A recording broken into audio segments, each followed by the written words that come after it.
So welcome back, everybody, to Pull Hook Golf, the podcast. I'm your host, Matt Cook, and tonight we've got a very special guest, Monday Q's own Ryan French. And before we do dive into this interview, because I'm really interested in what we're going to be going over today, I always love it when I get to find out new information about, the inner workings of some of these things like Monday qualifiers. So that being said, I do want to give a special shout out to our sponsor, Swannies Golf. Folks, the Golden Lake collection has just dropped, which I'm wearing tonight. I've got the Lucas quarter zip on in navy blue. I've got the Bailey polo underneath. And make sure to go to swannies.co. Use promo code PullHookGolf25 for 25% off your entire order. Yeah, folks, not just one item. We're talking about the entire order, 25% off at swannies.co.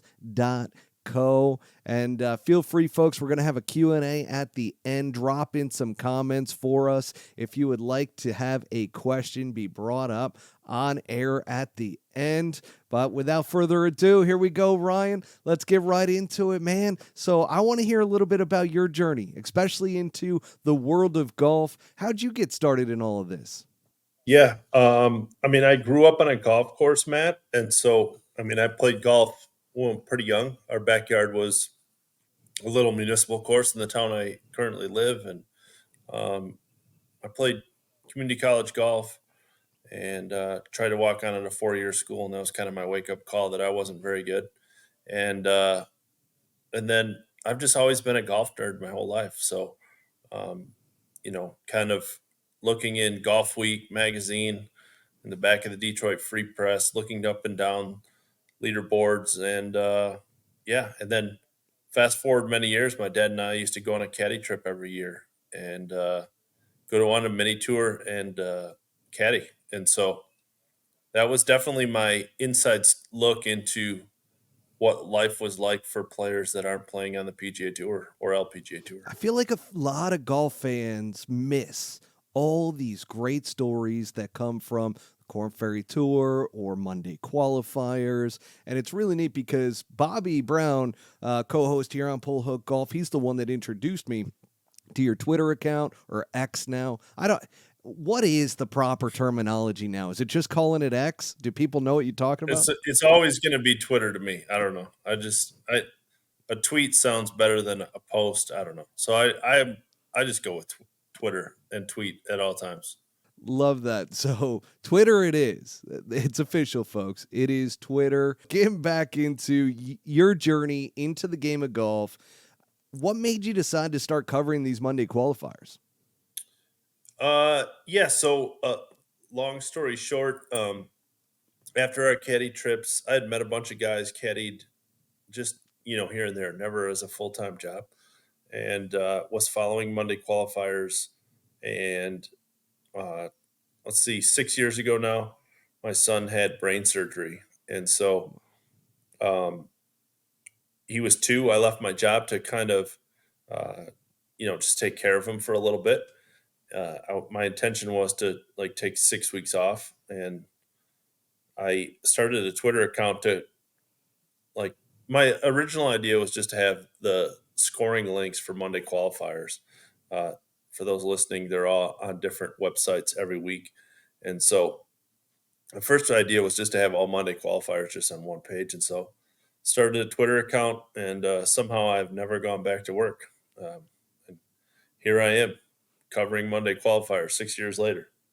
that is an incredible, one, to just kind of be like, oh, you know what, let me start doing this. And it is true that when you find something that people want and that people are interested in, to where all these different leaderboards and everything were all over the place, because I'll be honest with you, I wouldn't have known where to go necessarily. I've been in golf as a golf professional, as a playing professional as well. And certainly I'm like, hang on a second, I probably would have figured it out over time to go to the sections and so forth and try to figure that out. But to be honest with you, to have somebody like yourself to put this together, what a solution to an awesome thing to follow, because some of the best storylines come out of some of these Monday qualifiers. I was only at one last year for the Shriners, and I mean, there were like three great stories that came out of that Monday qualifier, even with good old Steiny.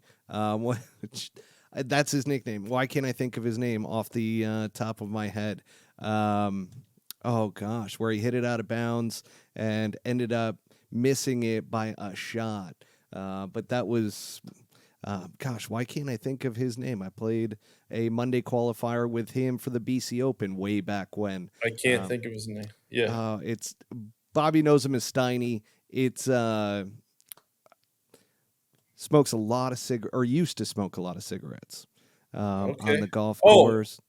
Spencer Levine? Yes, thank you. That's Oh, the only way I can remember it. yeah, Like, yeah, for yeah. some reason, the name was just blank there for a moment. No, that's all right. Yeah. Oh, But yeah. yeah, good old Spencer Levine. Yeah. Gosh, he hit the cart path apparently, went out of bounds, and yeah.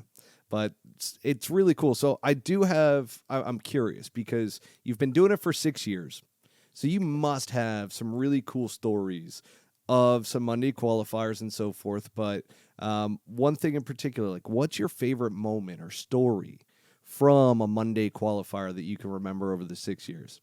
Yeah. I mean, there's so many good ones that, there's guys that shouldn't qualify that do. I use a story a lot.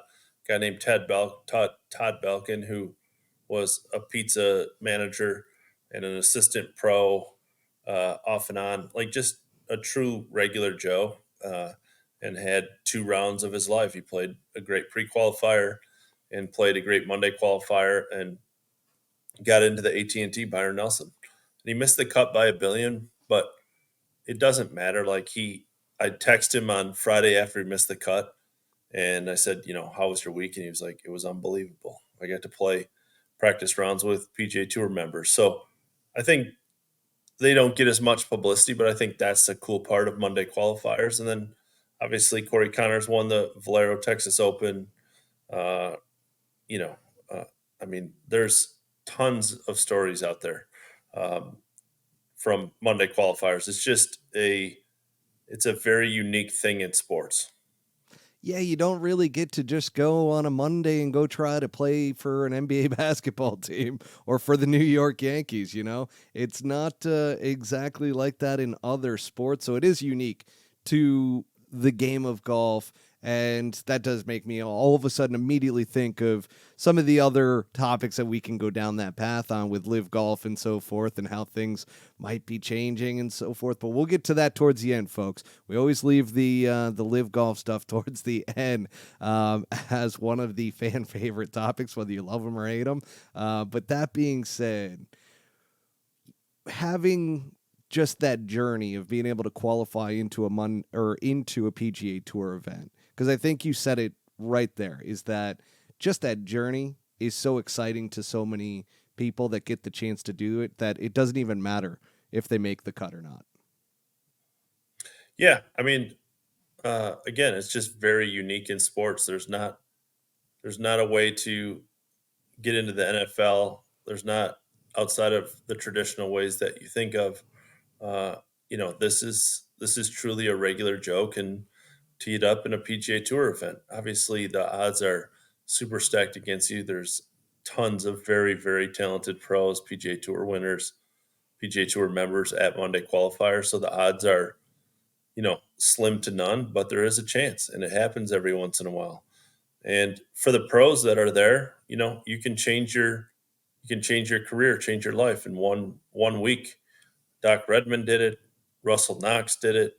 JT Poston's done it. Corey Connors has obviously done it.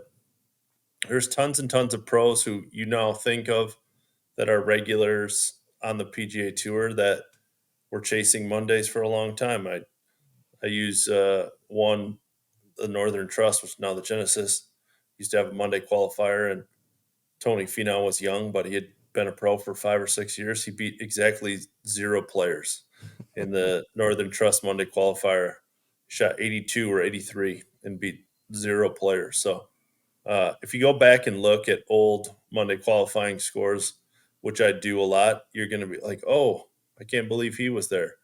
Uh, I use one from a Korn Ferry Monday in Utah. It's a very easy course. It's one of the easiest courses all year in a Monday qualifier. And they take 8 spots, and two guys tied for 18th, and shot 65 and missed by two. You needed a 63 to get in, and it was Scotty Scheffler and Will Zalatoris. And so those Wow. guys have done okay for themselves since then.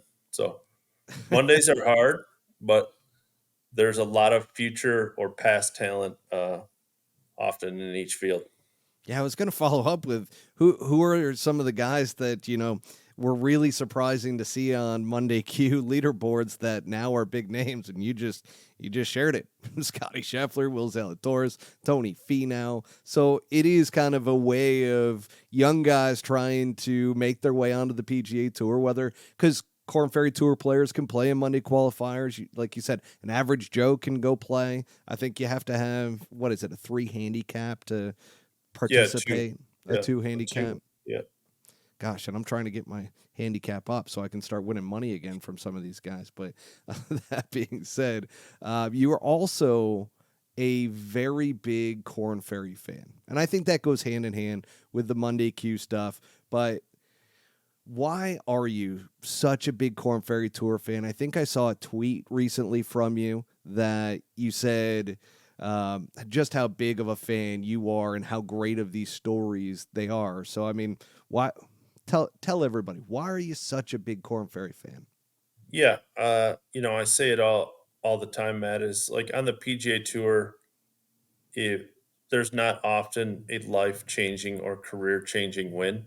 Um, you know, Chris Kirk obviously has been through stuff, but he has money. It's not gonna the win last week is not gonna change his life in any drastic way. Grayson Murray, a little bit different, probably just definitely changes the trajectory of his career. But every week on the Korn Ferry Tour, or most every week, is a career defining or career changing, life changing win. In a regular Korn Ferry season, if you win, you're basically locking up your PGA Tour card. You have to play decent the rest of the year, but one win and you're in real good shape to get your PGA Tour card. And a lot of these guys have been grinding for years trying to get to their PGA Tour, and then they tap in for the win on Sunday, and their dream is kind of realized that they've done it. Um, and so I'm not. That just doesn't happen on the PGA Tour week to week. Uh, if Scotty wins a regular season event, if Rory wins, uh, it's just not going to change their life in any significant way whatsoever. And that's different on the PGA Tour or on the Korn Ferry Tour. Um, you know, Jeremy Paul and Kevin Roy are tied for the lead. The final round is tomorrow in the Bahamas. And, Kevin lost his PGA Tour card, didn't play well on the PGA Tour last year. Will get back if he wins. Jeremy Paul was playing on the Outlaw Tour, uh, a mini tour in Arizona Oh yeah. for a long time. So, again, I just love it because most weeks you're going to see some sort of career defining, life changing, career changing for sure win. God, you're pumping me up about the Korn Ferry Tour. I'm like, we need to cover it better than we do. Come on now. This is, you get those feel good stories. Are there any that really kind of come to mind that kind of blow you away in terms of like somebody's journey that they were able to either Monday qualifier or through the Korn Ferry Tour end up getting and have those life changing moments? I know you mentioned a couple, but are there any big ones that kind of stand out to you? Yeah, I mean, a guy who has become a friend of mine, Tom Whitney, went to the Air Force, went to the Air Force Academy, served in a nuclear missile pad after for 4 years, then turned pro. His wife is still active. They have 4 children. Just a very unusual journey. Tom lost his best friend, who was his brother, to suicide. Uh, they're just a great family. I've been lucky enough to spend a lot of time with them. And, he turned pro 10 years ago. And lost his gained his Korn Ferry card, lost it, had to go back to Latin America and play, and he did this all with multiple children, which there's almost no one on the Korn Ferry Tour that hasn't had PGA Tour status that is playing with children. It's just for those listening that don't know, playing on the Korn Ferry Tour is not a way to make money, and so it just takes a true village in Tom's case to make it work. His in-laws, his parents have been amazingly helpful. So he's probably the best story. But again, it happens all the time. Sean O'Hare is chasing the Korn Ferry Tour. Just saw Jim Herman's in this field. Tag Ridings is 49 years old, 48 years old, still chasing it, still can hit it a mile. And again, the mix of that is what I love. Yeah, you have so much diversity out there on the Korn Ferry Tour, and like you said, I mean, what are the average purses out there on the Korn Ferry Tour nowadays? I can't even I can't even remember the last time I looked at that. Yeah, they've grown the last 2 years. I mean, they're a million now, but again, if you're finishing 60th on the money list, you're not making a ton of money. Mm. Uh, so they've definitely done a great job of improving it. But you go to 5 countries in the first 5 weeks. These first 2 weeks are in the Bahamas. You're probably, depending on who you have caddy, you're probably 10 grand in the hole if you miss a couple cuts. So, um, again, don't feel sorry for these guys. They play professional golf for a living. Not asking you that, but I do want to give people a realistic look of what their life looks like. Yeah, I mean, back when it was the nationwide tour, I had one of the interviews. I want to say it was in December. I brought on Blake Parks, who we played college golf together at Grand Canyon University, and he made it through the Q school, makes it onto nationwide, and only made a couple cuts, but all the expenses. And he's like, because I was playing mini tours at the time, he's just like, Matt, you like stay playing the mini tours because I'm telling you right now, I'm so far in debt because of all the travel, the stay and everything. And he's like, of course, I'm thinking I'm gonna make all this money and everything. And so it wasn't a glamorous lifestyle, but I mean, even the mini tours below the nationwide, you hear a bunch of stories of guys living in their cars. I had Kevin Streelman on. He was talking about the fact that he was basically living in his mom's car for quite some time until he met his wife, and his wife's dad asked me, he's like, "Are you really a professional golfer?" He's like, "I don't see you on TV." He's like, that was a wake up call. So, sometimes you need that little motivation, but I feel like a lot of these guys, there's so many guys that have the game to play on the PGA Tour that it really takes that just an opportunity for them to get there. Do you feel like that's more Korn Ferry Tour or more Monday qualifiers that kind of provide that opportunity? Yeah, I mean, obviously, if you get the Korn Ferry Tour, you want to take that. It's a season to prove that you belong. But there's debate about whether the Korn Ferry Tour and the courses they play produce the best players. They aren't getting on a lot of great courses. They're improving, but there's a lot of pitch and putts, and PGA Tour courses aren't like that. So, are you getting the best 30 players? Uh, the answer is probably no, but it's the path forward, so you got to figure it out. But Monday qualifying is really hard, but 1 week can change your life. So yeah, I mean, all players are going to take Corn Ferry status and try to figure it out, but plenty of players have done it via the Mondays, and so that's why you see guys show up for 4 spots. What's the lowest Monday Q score you saw? Yeah, there's been I mean, just this year, uh, in a Corn Ferry Monday, a guy shot a bogey-free 64 and missed. He lost in a playoff. So it's That's not tough. it's not for the faint of heart. And No. yeah, again, Corn Ferry Mondays play easier courses, but Okay. that means more players are in the mix because it doesn't harder courses separate the field. Easier courses bring the field together. So I've always said Korn Ferry Tour Mondays are harder than PGA Tour Mondays for sure. And yeah, you shoot 66 at a Korn Ferry Monday. You don't need to check scores very often. You can probably just head to your car. Yeah. don't don't shoot a 68 and think you're getting in. No, That's for sure. that's for sure. Now, what is the most polarizing story that you have seen either recently? I know you were in some drama on Twitter recently and so forth. I mean, that just comes with the territory, right? Of being like Yeah, authentic and being honest about what you're seeing and experiencing of players that are out there. But what's kind of the most polarizing story you've covered? yeah. I mean, I've covered cheating stories. I've covered Alejandro Tosti, who has struggled with his temper, and I wrote that story. Uh, you know, as I've ventured into telling, I don't know, negative stories or whatever, yeah, part of the territory is some people are going to be pissed off about it, and that's okay. Part of the deal. I work hard on my reporting and try to be fair to everybody involved, and go from there. As far as cheating stories, I think they're important to tell because it's unfortunately happens too often in the professional game.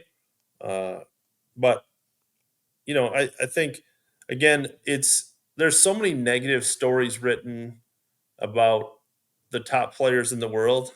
I happen to be the only person that covers the only media member that covers players that really, below the top 100 in the world. So I get a lot of the hate because I'm the only one writing them, but that's all right. It's Yeah. part of the deal. And, again, I've worked hard to be, I'm a terrible writer, but thank God for good editors. And, but I think I report stories pretty well, and I'll continue to do that and continue to learn. I'm new to this journalism thing, but uh, yeah, hate's part of it. As you grow, uh, you're going to get people who are mad or jealous or don't like this or don't like that.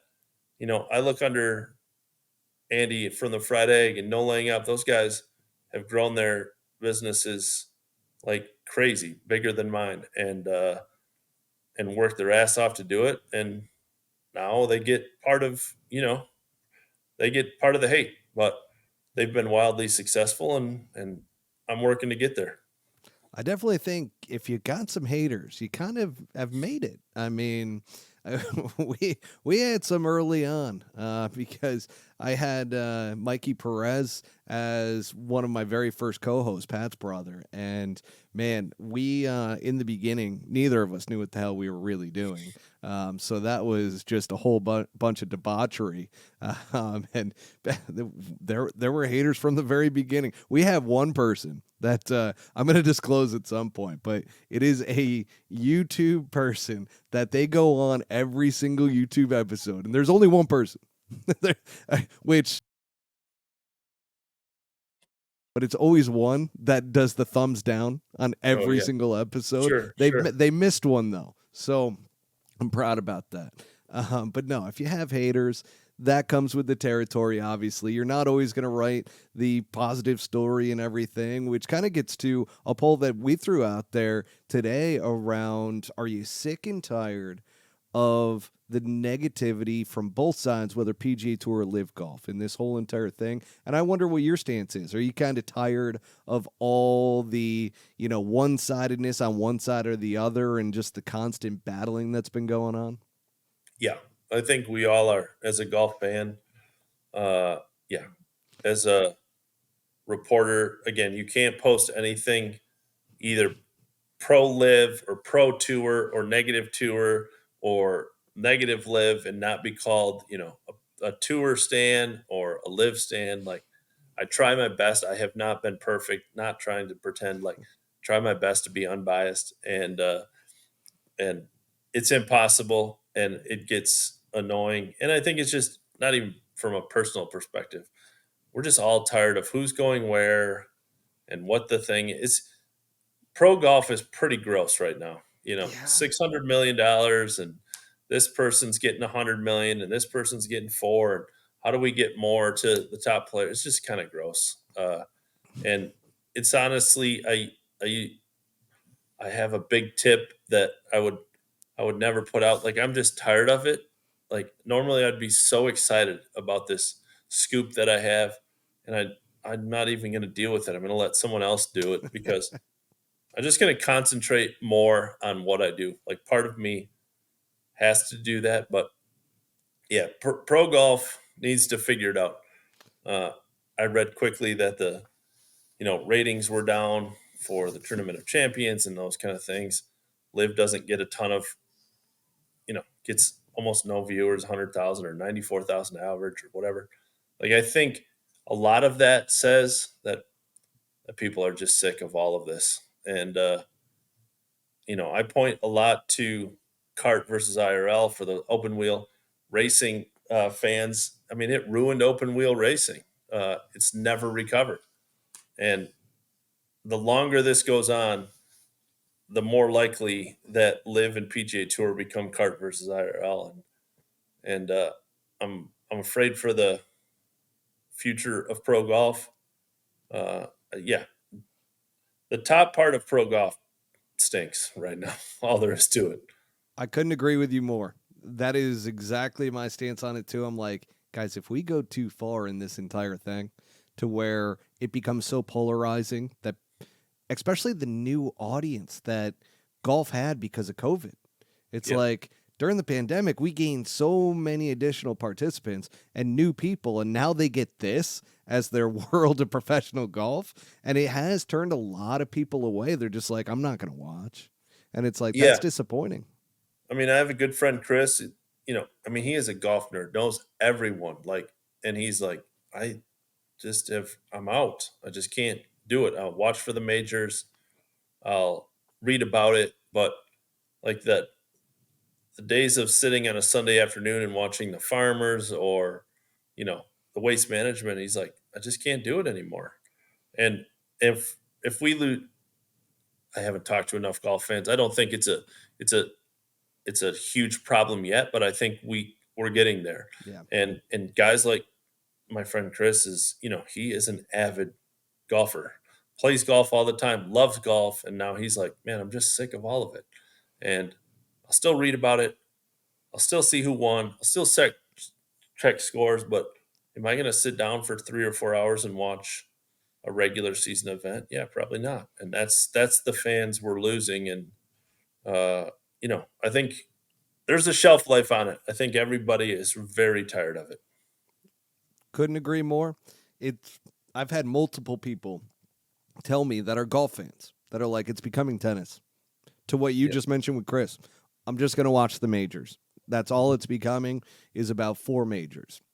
And that's disappointing. It's like, man, we really need to get back to where there is a peace treaty between Yeah. everybody. But we'll get into live golf a little bit later on. I like to leave it towards the end because sometimes it can get a little bit depressing, and it's like, all right, let's hang in there. We got some good stuff still to go over, and one of those is that let's talk about the PGA Tour winner so far in 2024. You're somebody that I can tell just based on your reporting and everything that you like these great journeys and stories that come from Korn Ferry Tour or Monday qualifiers, or in this case, our first two winners of 2024 have had incredible journeys. Like Chris Kirk, I don't think people realize how many times this guy has actually won on tour, but was also a just struggled big time with alcoholism before getting back into the winner circle. And I wonder what your thoughts are on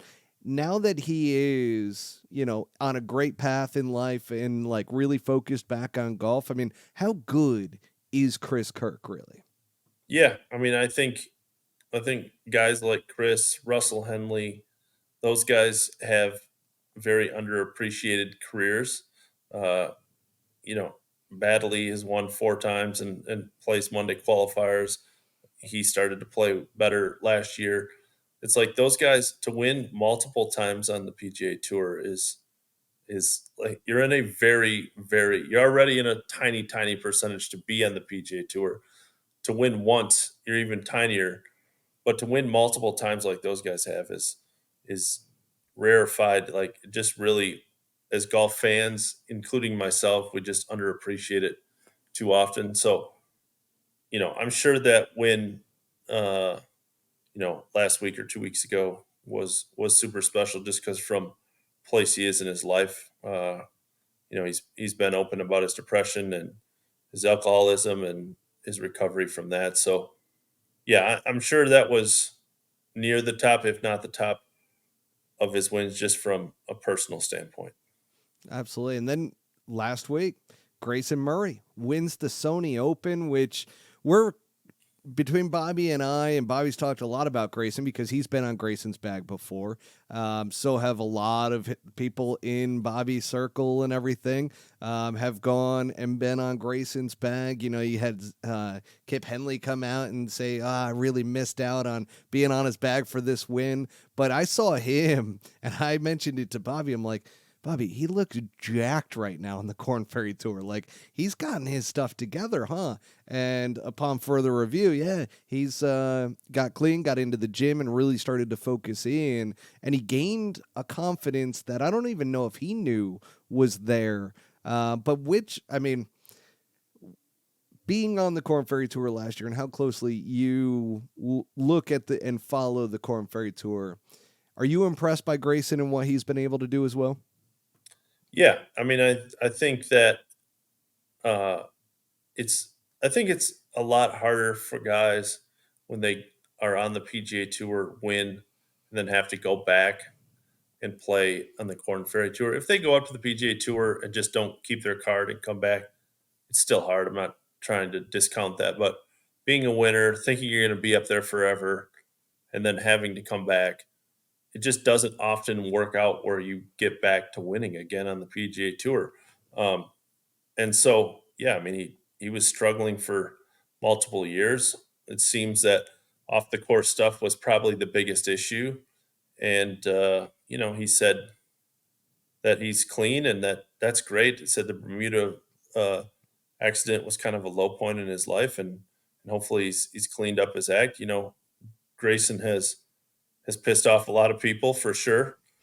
Grayson and I have had our run-ins also, but like I can't I can't say that people don't deserve a second chance, and he was pretty open about his struggles, and so hopefully he can continue on that path, not only on the golf course but off of it. For sure. With you there. I don't even have a follow up question to that one because that was such a good response there, Ryan. Well done there. But is there between the two of them? I mean, do you expect one to be better than the other this year? I'm just curious to hear if you are leaning towards being more of a Chris Kirk guy or more of a Grayson Murray this year. I mean, Grayson has really played well over the last 12 months. I mean, he won twice in the Korn Ferry Tour last year. Um, yeah, I wouldn't be surprised. It's early season, and it looks like you know, he he changed caddies and changed equipment companies when he got back to the PGA Tour. That usually ends up to a bad deal. Guys have done that, and it hasn't worked out. But he changed both and won in his first start. So uh, it doesn't seem like it's affected him. So I wouldn't be surprised to see him play well. Yeah, I'm with you there as well. Now, one thing that Grayson has in the bag that I've seen from a bunch of guys, especially over the past year, are these lab putters. So I'm actually going to have in a couple of weeks Sam from Lab to come on and kind of give me the breakdown into all this stuff because I've heard some of the YouTube videos and stuff. But what are your thoughts in regards to just like from a putting standpoint, this lab putter kind of taken off? I mean, we kind of saw it with the Odyssey putter after Wyndham and then Ricky, but these lab putters are kind of a different situation here. They're kind of getting into the hands of everybody on tour. Yeah, I mean, I'm not an equipment geek, but they seem to be like everybody who uses them preaches. like that they really love them. There's just not a lot of clubs that you go up like, hey, what kind of wedges in there? Like they just tell you, or what kind of putter you use. I use this, but like you talk to a guy who's a lab putter guy, and he's like he wants to be a salesman to you, and tell you how great it is. So there must be something to it. That's what I'm curious. That's why I had to Yeah, invite Sam on. I'm like, come on, man. Let's get on the pond. Let's talk about this because I need to figure this out. Shoot, I yeah. might need to put one in my bag if it's that good. now, now, a quick word from our sponsor. Swannies is here with a fresh take. Performance-based materials are a given these days. But if you're looking for the stretchiest and most lightweight pieces that deliver a look that says, I'm here for a good time, take a walk on the Swannies side. With fabric sourced from recycled plastics and designs sourced from our very own weekend warriors, Swannies is looking out for both our planet and those that need a little style to boost their drive another 15 yards. Premium looks from top to bottom at swannies.co. As we kind of move beyond the PGA Tour and the first couple winners, I have a new segment that I do with our sponsor, Swannies, which is the Swanee Style segment. And so far in 2024, this segment has not disappointed because there have been clothing topics abroad. And really, I mean, you mentioned one of those groups in No Laying Up, and they came under some fire with some comments that they made about, golf clothing, the Malbon with Jason Day, and more specifically, the streetwear side of it, and they hated it. They didn't want this in golf at all, and a lot of people started coming at them quite a bit, especially on Twitter. So I'm curious to hear. Grant, I just set this all up for you. So, but no, are you a fan of seeing streetwear out there on tour like Melbourne, or is this kind of, we're going a little bit too far here, folks? No, I don't. I mean, honestly, man, I want to belong to a club. I I play at a municipal course in my hometown, and like I live in a blue collar town. I'm talking like guys show up in NASCAR t-shirts and jeans. Uh, I love it. Like I don't want to. It I like. Do I like Jason Days? No, but I don't give a shit if someone else does like it and wants to wear it. All the power to them. Uh, I've been lucky enough to have a clothing sponsor the last little bit, Dunning. They've been awesome to me, but they also send me hoodies, and like I go out 90% of the time I play golf is shorts and a hoodie or shorts and a t-shirt. So uh, I am definitely not one to criticize uh, other people's clothes because I'm just not I'm not a golf shirt, iron pants, perfectly, uh, uh, you know, perfect every time. Like there's a place for that, and I love it, but I want to belong to a place where you do it. I surely can't. Golf's super boring and super stiff, and if people want to push the envelope, so be it. Like, do I like Melbourne? Did I like Jason Day's pants? No. Do I give a shit that he wore it? That's great. Good for him. All I said was we got to add some pleats to those pants because I mean those things were just baggy without pleats. We need to bring back some baggy pleats in there.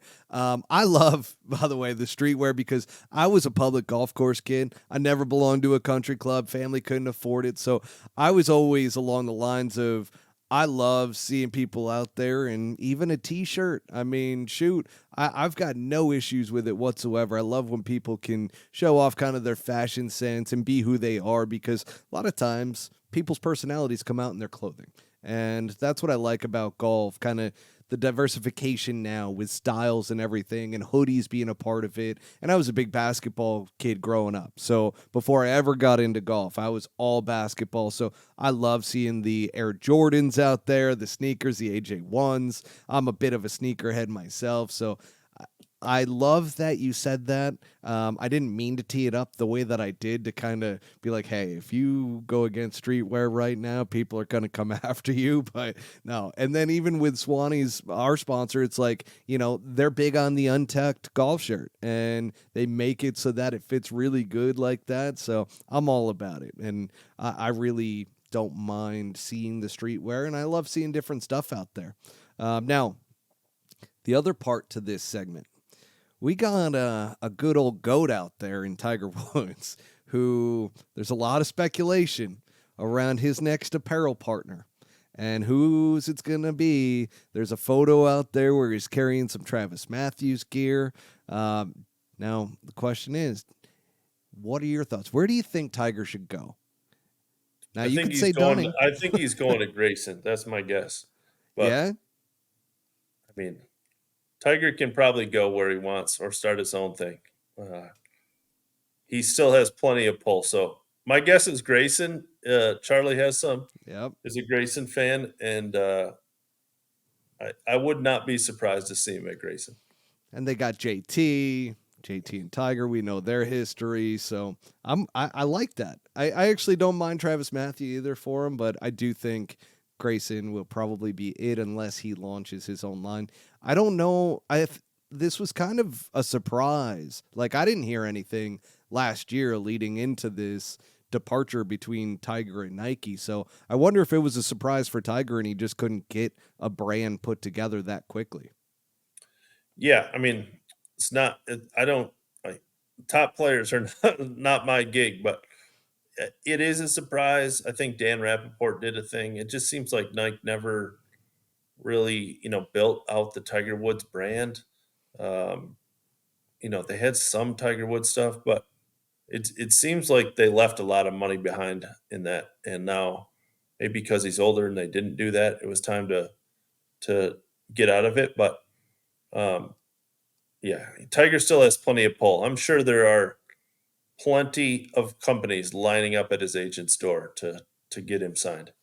Yeah, Mark Wahlberg said he's the only athlete that he believes is worth every penny. So we'll see who Tiger ends up with a new clothing sponsor or partner, and that wraps up the style segment. I won't take it any further. We've got the American Express. That is this week. Now, this is a closed event, so you don't have the opportunity for Monday qualifiers to get in there. Do you like that? Do you like that the PGA Tour doesn't always have Monday qualifiers? I mean, this is a very biased answer, but I hate it. Yeah. So, especially again, uh, I mean, before it's too long to get into it, but signature events are not my thing.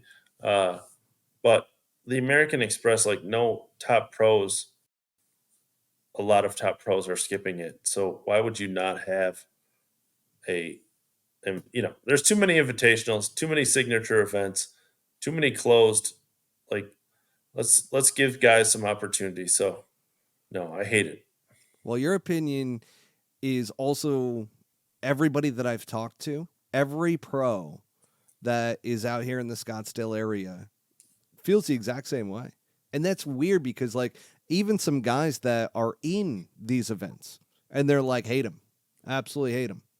And I feel like that's like the majority, but that kind of gets into too who's making these decisions. Player policy board, you start looking at that. And that leads us into the next question. Who do you like this week for the American Express? You got anybody? I mean, a sleeper, a hopeful pick is Hayden Springer. Hayden's got a great story. He just lost his daughter. Him and his wife just lost their daughter. It's one of my favorite stories in golf. He's a wonderful family and a wonderful Emma, his wife.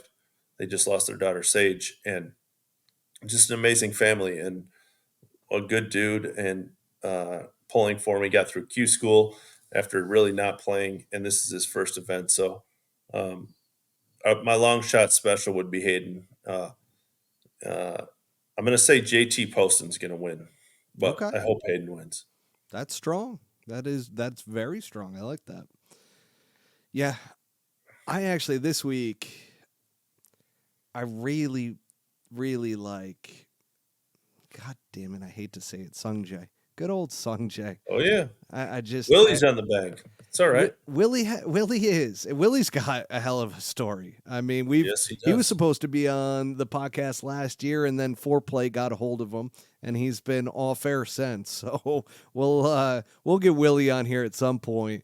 But he's got a crazy story and just his journey back to now being a caddy and being successful with it, and how he got onto Sungjae's bag. That was a whole nother story in and of itself. Kind of little controversy around that. But yeah, it's with him and Sungjae seem to be vibing, and even where he's telling Sungjae to start blowing putts past 3 feet, and Sungjae's making some more putts. So Willie's onto something there. Yes, agreed. Yeah, we're happy for Willie. Good dude.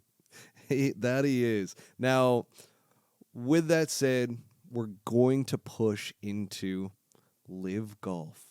And here we go, Ryan. This is your chance. Let everybody know, because you mentioned it earlier, but where do you stand on LIV Golf? I mean, so I say this all the time. I don't like LIV Golf. I know it's impossible to keep the politics out of it, but let's just talk from a golf perspective. Like, guaranteed no money, no cut events are just not my jam. I don't care if they're on LIV. I didn't watch a single second. That's not a lie. Not watch a single second of the Tournament of Champions. Not one. I didn't see a shot outside of social media. Obviously, I watch clips and stuff like that, but I did not turn on the Tournament of Champions on the PGA Tour. I just don't have much desire for guaranteed events where everyone's already paid before they tee it up. It's just not for me. So that goes for PGA Tour.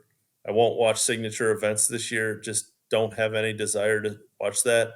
Won't watch LIV much. But Uh-oh, there's a sliver I in always there, say, though. There's a what? sliver in there. You said, I won't watch them No, much. no, no. So you've Here's watched them. I've watched them for sure. What I'll say, Matt, is like I don't blame any of the players that went over there, right? Like especially guys like James Piot or Chase Koepka or Kevin Na, even like middling of the road, Cameron Tringali. Like I get it. Harold Varner, his statement was like perfect. Like, hey, this is life changing money, generational wealth. Uh, so, do I blame guys for going over there? No. Do I wish it was different? Yes. Uh, do I wish golf would just figure it out and get it together? Yeah. I'm not a LIV fan, but I don't blame players for going there. I just don't want to. I don't get the team thing. I don't know what, like it just hasn't worked yet. Maybe it will. I think free agency and trades could be a thing if they could make it work. Um, yeah, I'm not a fan of no cut events. That's all there is to it. Now, I will say there is rumblings that LIV is going to have a Monday qualifiers at some point, whether that's this year or next year. They have to do it they don't have to. As the OWGR stands now, they need to have some sort of qualifying process. So if they do that, man, You're that in. will be very, very interesting because, if you get into a LIV event, you're guaranteed 120,000 minimum. So if they did like a team of Monday qualifiers, that would really pique my interest because that would be truly now for those listening that don't know Monday qualifiers. You Monday qualifier PGA Tour event, you still have to make the cut to make any money. You don't get the $5,000 stipend, you don't get anything else. So you still have to go play well for at least 2 days. At a LIV event, Monday qualify and you're guaranteed 120,000. I mean, that keeps a guy's career going for 2.5 years, right? Yeah. Like it's truly career changing, truly the opportunity of a life changing money. And if they do that, I will definitely be watching a ton more just to see what those guys would do. Yeah, I lost respect for the team side of things when Matthew Wolff was traded for Taylor Gooch, and just straight up. Yeah. It's just like, That makes absolutely no sense whatsoever, other than, oh, I'll have him on my team. Oh, okay, I'll take him. It's like these guys, they don't care about the team aspect as much as they've talked about it. But it is pretty cool to hear that there may be a Monday qualifier in there, and that could be game changing for a lot of pros. And you're right, because I did hear that they're going to this year have 3 individual players that are not on teams that will be playing in events. So that Yeah, kind of goes hand in hand. yeah, and I thought their Q school, again, like Kieran Vincent played at Liberty University, and played on the Asian Developmental Tour. For those that have no pro golf, that is way down the list of places. You are playing in the middle of nowhere in Asia for no money. And then got in the Asian Tour and won. Then went to Q School, got through. And it's literally, I mean, that is truly life changing. Like Yeah. he's going to make $4 million if he plays like shit this year. Uh, he's on Rahm's team. Uh, you know, Rahm was in the running for Wyndham Clark by some rumors. There's other rumors of other PGA Tour members that are going there. So it's like, you know, I mean, that guy is going to be part of a very good team. He's probably going to make 4 million, could make 40 million. I mean, it's a truly life changing thing. So I thought Q School was really good because again, on the PGA Tour, and I like this aspect. I'm not discounting this side of the PGA Tour. It's like you still got to go, like play well, keep your card, all of those things. On Live, like it is truly life changing money. As soon as you tap in and get your card, like you don't have to play that well. Uh, and for guys like Kieran, uh, that is huge. It's. I mean, again, I know a lot of players say they don't play for money. It's part of it. It's part of it. And for guys that don't have any money, that is huge. Like to be able to play without the financial aspect hanging over you can free you up a ton. So when you have a 6 footer for your rent payment or your car payment, it's a little bit different. So That it is. getting Or when through you live, have 3 cents left yeah, in your car and you're like, exactly, gosh, I don't have enough money for a double cheeseburger at McDonald's. How am I yeah, going to eat today? yeah. That 6 footer gets long. So again, I think there's interesting aspects of live. I just not no cut events aren't for me. The one interesting thing that I heard too, and this came from Phil's interview on the Pat McAfee show, is that he's talking about the fact that they have plans. And granted, you could always talk about, oh, we've got these grand plans, but of building these facilities for each of the teams, but to give guys the opportunity, young guys coming out of college and so forth, to train at those facilities, be paid salaries, and allow them to develop into better players. I've always said that's one thing that golf misses. Like to only have guys, and granted, we do get great stories, right? Of, struggles, and then all of a sudden they have success. But I've always thought, and I liked when the PGA Tour added that stipend in there for guys that, don't make a ton of cuts and so forth, that have their tour cards. But I would really love to see some type of developmental league to where guys can actually hone their craft and work up to that level rather than having to be at that level in order to survive. Like there's so many guys that have so much game that had to give it up. Yeah, I mean, I don't. I hope that it has some openness to it, but I think pro golf is probably headed there at some point. It's like a handpicked AAA team, uh, but I hope it's still open. One thing I will say about Live that I think has they've done well is develop the Asian tour and Mm. made it a viable option for guys who are trying to get to that top and make it a livable tour.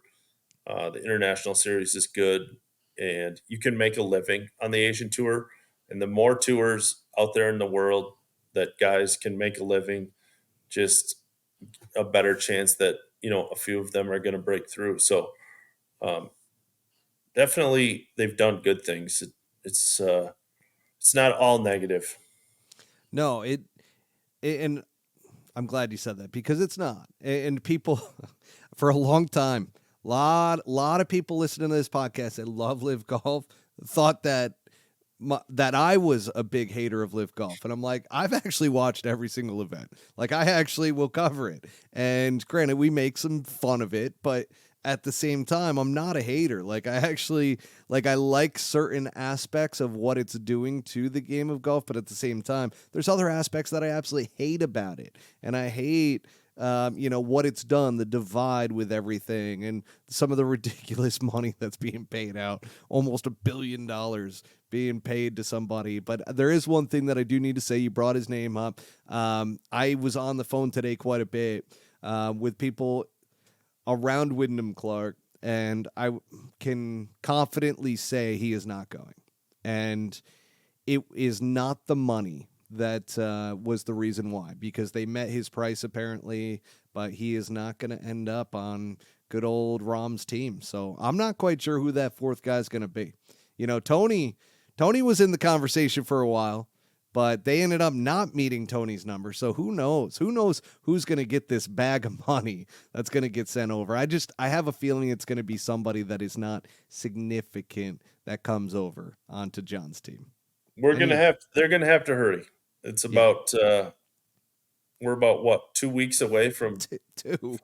I mean, we better get cracking. They might And they have to have just a came Monday up with the qualifier to fill Ron John's team over right. there.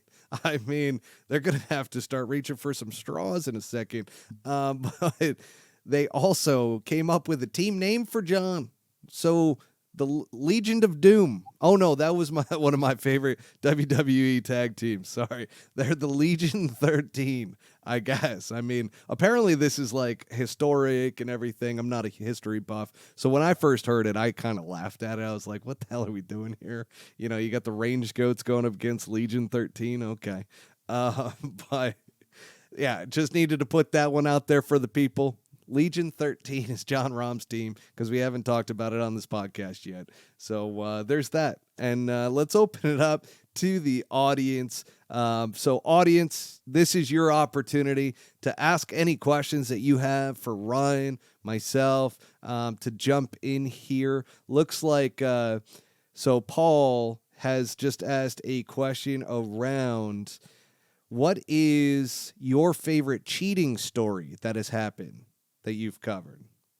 I mean, I'll take a serious side of it is like the answer is none of them because I know these stories have a profound effect on these guys' life and career, but also it is like it the Justin Doden story in Canada could have affected a lot of players' careers had he erased the score. He admitted it in a tweet.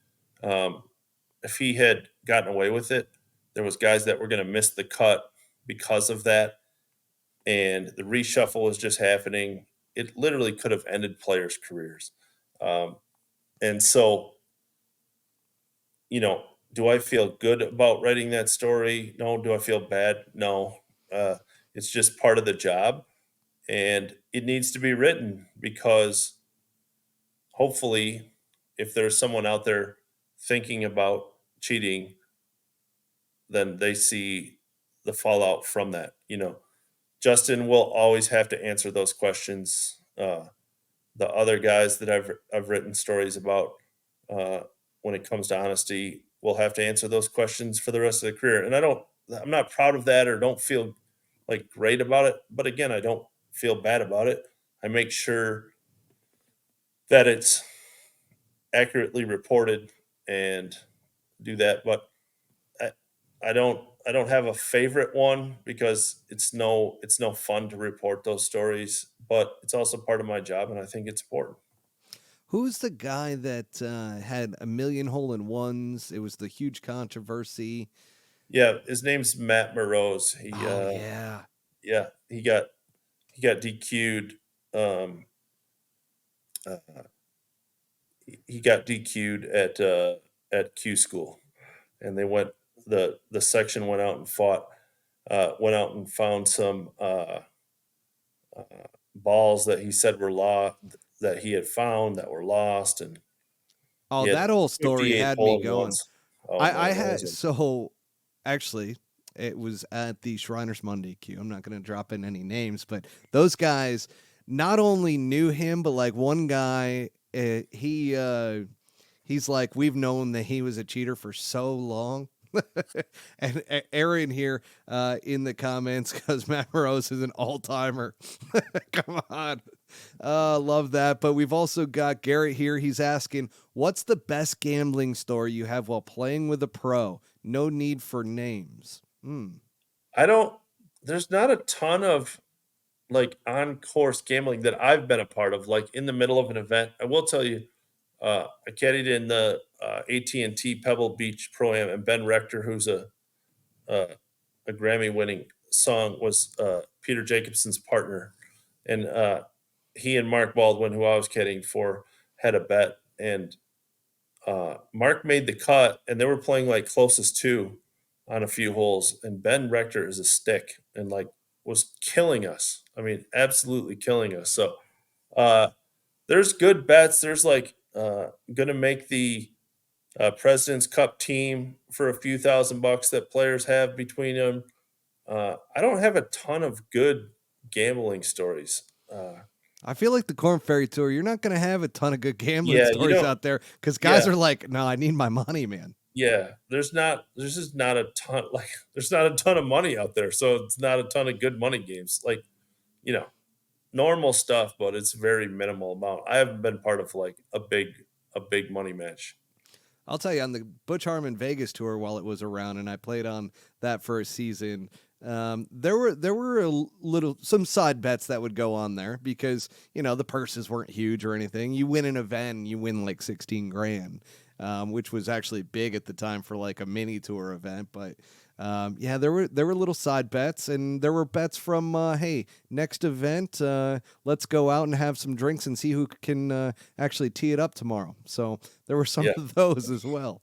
And no names needed for Garrett there, so we didn't share any real names on that other than, some of the more PC gambling stories. But what else you guys got for us here? Looks like, oh gosh, more people want more info on, what is, and I'll kind of rephrase one of these questions here in terms of, not your favorite cheating story, but what's kind of like, were you surprised by how many people cheat out there in pro events?